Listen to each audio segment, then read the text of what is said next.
Hello friends, welcome to another video of stock market. आज हम discuss करने वाले एक बहुत ही इंटरेस्टिंग स्टॉक के बारे में जिसका नाम है हीरो मोटोकॉर्प लिमिटेड, जो कि एक trader friendly stock and traders का मोस्ट फेवरेट स्टॉक है। बट बहुत सारे ट्रेडर्स है जो इस पर्टिकुलर स्टॉक में ट्रैप हुए हैं एंड इसका परफॉर्मेंस अच्छा है। Stock is also very good, price to earning ratio is very good, but ये स्टॉक नीचे की तरफ ही जा रहा है। आज अगर हम इसका 52 वीक्स लो देखें तो इसने अपने नए 52 वीक्स लो को टच किया जो है 2446 and at that moment stock का प्राइस है 2464, यानी 52 वीक्स लो को टच करने के बाद स्टॉक थोड़ा ऊपर आया है, बट 52 वीक्स हाई 3629।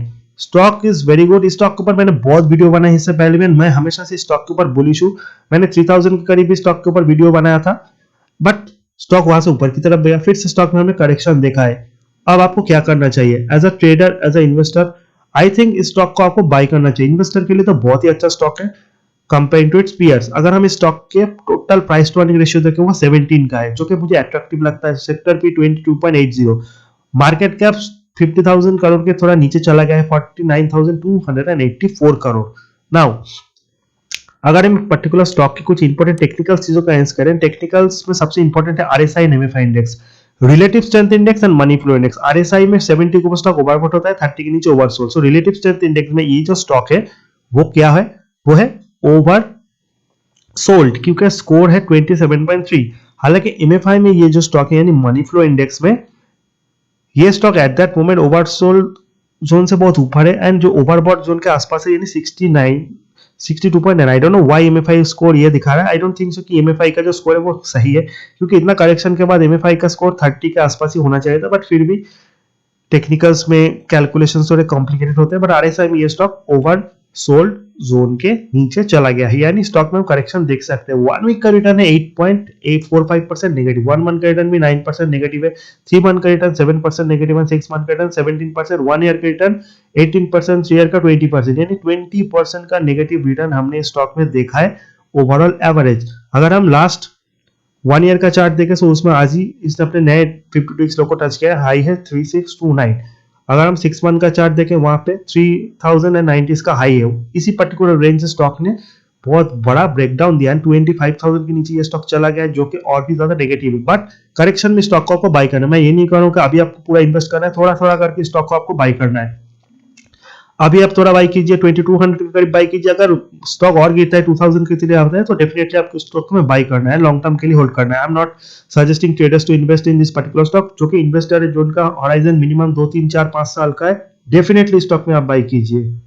ये स्टॉक बहुत करेक्शन के बाद डेफिनेटली ऊपर की तरफ जाएगा। Performance wise there is nothing wrong, demand अच्छा है, सप्लाई अच्छा है, रिजल्ट भी इंप्रूव हुए। अगर हम 30 50 100 200 सिंपल एक्सप्रेशन मूविंग एवरेज को देखें, जब कोई स्टॉक 52 वीक्स लो के करीब आता है तो डेफिनेटली सारे सिंपल एक्सप्रेशन मूविंग एवरेज के नीचे चला जाता है, स्टॉक बेयरिश हो जाता है। अगर हम इस स्टॉक के सबसे करीबी सपोर्ट को देखें वो है 2600 से 2700, 2700, 2800, 2900, these are the resistance for this particular stock. 50 to 20 day simple expression moving average जो है वो है 2800 के करीब, 2700 के करीब। वहां से स्टॉक बहुत नीचे एंड बिग बिग रेजिस्टेंस है वो 3000 है। सो इसको डिस्कस करने का कोई फायदा नहीं। आपके लिए सपोर्ट क्या है? सपोर्ट सबसे करीबी जो है एट दैट मोमेंट 2400 का, 2400 के नीचे डाला जाता है तो 22,000, उसके नीचे 2000। नाउ जो मेन रेजिस्टेंस है वो 2500 है, उसके बाद 2541, 2577, 2625। आपको इसको नोट डाउन करना चाहिए, 2662। But I am not suggesting to trade this particular stock for short range. अगर आप इस स्टॉक में 100 रुपीज इन्वेस्ट करना चाहते हैं 25 रुपीज अभी इन्वेस्ट कीजिए, 22,100 के करीब, 25 एंड 2000 के करीब आप अपना 50% एलोकेशन कीजिए, यानी टोटल जो एवरेज हो जाएगा वो 2200 होगा। मैं आपको ये नहीं कह रहा हूँ कि अभी स्टॉक को आपको बाय करना है, ट्रेड करना है, but it's a very valuable stock according to me. मैंने इसका एनालिसिस किया है, इसका परफॉर्मेंस अच्छा है। I don't know what is the main reason behind the correction, शायद कोई न्यूज आने वाला है। नाउ अगर हम इस पर्टिकुलर स्टॉक के फंडामेंटल्स को गैस करें तो इसमें जो पीआरस है उसमें बहुत सारे कंपनीज है, like Bajaj auto, Eicher motor, TVS.